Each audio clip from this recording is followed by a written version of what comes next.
اعوذ باللہ من الشیطان الرجیم، بسم اللہ الرحمن الرحیم۔ السلام علیکم، آپ دیکھ رہے ہیں گلوبل ڈیفنس ویو، اور آج کے گلوبل ڈیفنس میں ہم بات کریں گے کہ پاکستان اور ترکی کے درمیان کان منصوبے کے حوالے سے جو کچھ ڈیولپمنٹ سامنے آئی ہیں۔ اس میں ایک ڈیولپمنٹ یہ بھی ہے کہ پاکستان اور ترکی کان کی پاکستان میں اسمبلی لائن کی تیاری کے لیے بات چیت کر رہے ہیں۔ تو شروع کرتے ہیں آج کا ویلاگ۔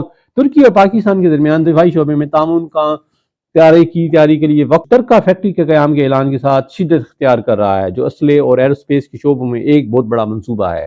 ترک ایروسپیس انڈسٹری کی جانب سے تیار کردہ کان 5ویں نسل کا لڑاکا طیارہ ہے، جو ترکی کے لیے اسٹریٹجک ٹرننگ پوائنٹ کی نشاندہی کرتا ہے، جو اپنی فضائیہ کو جدید بنانے اور اپنی فوجی صنعت کو مضبوط بنانے کا خواہاں ہے۔ ترک فضائیہ کے پرانے F-16 طیاروں کے بیڑے کی جگہ لینے کے لیے ڈیزائن کیا گیا یہ طیارہ نئی ٹیکنالوجی سے لیس ہے، جس کا مقصد دنیا کے بہترین لڑاکا طیاروں کا مقابلہ کرنا ہے۔ یہ منصوبہ ترکی کی دفاعی آزادی کی فروغ دینے کی وسیع تر حکمت عملی کا حصہ ہے، جبکہ اس کے بین الاقوامی شراکت داری کو متنوع بنانے کی کوشش بھی ہے۔ کان صرف ایک قومی منصوبہ نہیں، بلکہ اس کا مقصد دوسرے ممالک کو برآمد کرنا بھی ہے، خاص طور پر ترکی کے فوجی شراکت داروں پر توجہ دی جاتی ہے۔ اس تناظر میں پاکستان کو اس اقدام میں شامل کیا گیا ہے۔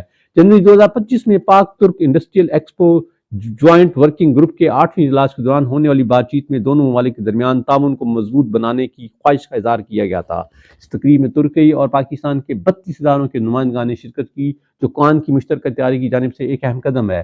ترکی کے وزیر داخلہ وزیر دفاع یاسر گولر نے تصدیق کی کہ اس منصوبے میں پاکستان کی باضابطہ شرکت کا معاہدہ حتمی شکل دینے کے قریب ہے۔ اس طرح فوجی تعاون میں اضافے کی راہ ہموار ہوگی۔ اس مشترکہ فیکٹری کے آغاز سے دونوں ممالک پر اسٹریٹجک اثرات مرتب ہوں گے۔ ایک طرف ترکی اپنی کم لاگت لڑاکا جیٹ کی پیداوار میں اضافہ کے قابل ہوگا، جو اس کی دفاعی اور برآمدی پالیسیوں کے لیے اہم فائدہ ہے۔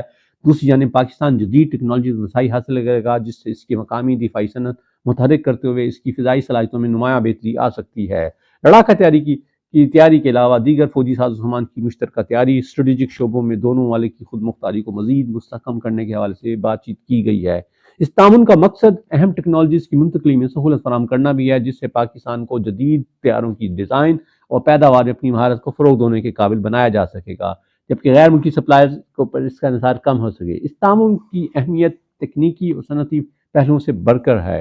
دونوں ممالک کے درمیان سفارتی تعلقات کو مضبوط بنانے کا کام بھی کرتا ہے، جو پہلے ہی فوجی تعاون کی ایک طویل تاریخ رکھتے ہیں۔ ترکی اور پاکستان کے مشترکہ جغرافیائی سیاسی مفادات ہیں، خاص طور جنوبی ایشیا اور مشرق وسطیٰ میں، اور اس دفاعی تعاون سے ان کے اسٹریٹجک تعلقات مضبوط ہونے چاہیے۔ مشترکہ فیکٹری کے قیام کے علاقائی ڈائنامکس پر بھی اثرات مرتب ہو سکتے ہیں، خاص طور اسلحے کے میدان میں مغربی طاقتوں کا متبادل پیش کر کے کہ ایسے وقت میں جب ترکی عالمی سطح پر اپنا اثر و رسوخ بڑھانا چاہتا ہے۔ یہ منصوبہ دفاعی شعبے میں ایک اہم کھلاڑی بننے کے اس کے عزائم کی علامت ہے۔ یہ شراکت داری طیاروں کی پیداوار تک محدود نہیں ہے۔ اس سے دفاعی ٹیکنالوجی، خاص طور پر drone sector, air defence system اور کمیونیکیشن ٹیکنالوجیز کی شعبے میں دیگر مشترکہ اقدامات کے دروازے بھی کھلیں گے۔ ڈرونز اور جدید دفاعی نظام میں اپنی مہارت کے ساتھ ترکی ان ٹیکنالوجیز کو پاکستان کو منتقل بھی کر سکتا ہے، جس سے پاکستان کی فوجی صلاحیتوں کو مزید تقویت ملے گی۔ اس تعاون سے دونوں ممالک میں نئے انجینئرز، تکنیکی ماہرین کی تربیت بھی متوقع ہے، جو صنعتی اور تکنیکی ترقی کے لیے ایک طویل مدتی اثاثہ ہے۔ کان کی تیاری کے لیے ایک مشترکہ فیکٹری کا قیام پاکستان اور ترکی کے درمیان فوجی تعاون میں ایک سنگ میل کی حیثیت رکھتا ہے۔ یہ اسٹریٹجک شراکت داری لڑاکا طیاروں کی سادہ مشترکہ پیداوار سے آگے بڑھ کر ایک وسیع منصوبے میں فٹ بیٹھتی ہے، جس کا مقصد دونوں ممالک کی فوجی خود مختاری کو مضبوط بنانا اور مشترکہ تکنیکی ترقی کو فروغ دینا ہے۔ جیسے کہ ترکیہ خود کو دفاع میں ایک علاقائی رہنما کے طور پر قائم کرنا چاہتا ہے، پاکستان کے ساتھ تعاون اپنے اثر کو بڑھانے اور خطے کی جغرافیائی سیاسی استحکام میں کردار ادا کرنے کی خواہش کو ظاہر کرتا ہے۔ یہ منصوبہ مستقبل کے مشترکہ اقدامات کی راہ ہموار بھی کر سکتا ہے، جو جنوبی ایشیا میں فوجی طاقت کے توازن کو تبدیل کر سکتا ہے۔ یہ تھا جی آج کا ویلاگ، امید ہے آپ کو پسند آئے گا۔ خوش رہیے، آباد رہیں۔ السلام۔